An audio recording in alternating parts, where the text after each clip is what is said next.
मी सीताराम अण्णा पवार, राहणार टिंबी तालुका वैजापूर. मला 15 दिवसापूर्वी गुडघ्याचा त्रास जाणवायला लागला. कशामुळे झालं काही लक्षातच आलं नाही. पाय आखडत बी नव्हता आणि लांबत बी नव्हता. मी सलग 10 दिवस वॉकरवर होतो.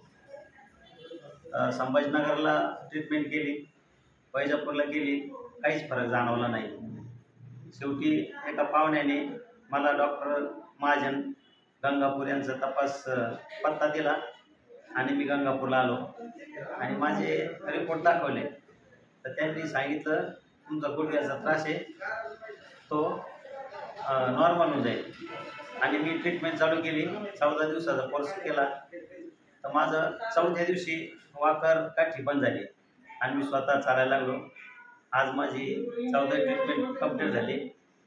मी जवळजवळ 80-90% त्रास एकदम कमी झाला. फक्त 10% थोडा जाणवतो, बाकी सर्व व्यवस्थित. मी इतकं परेशान होतो, मला असं वाटलं का हा इलाज होणारच नाही. पण मी इथं येऊन अगदी पूर्णपणे समाधानी आहे. आणि ज्या वेळेस ट्रीटमेंट करायचं काम पडलं किंवा कोणी पाहुणे रावळे असतील तर त्यांना इथंच पाठवेल.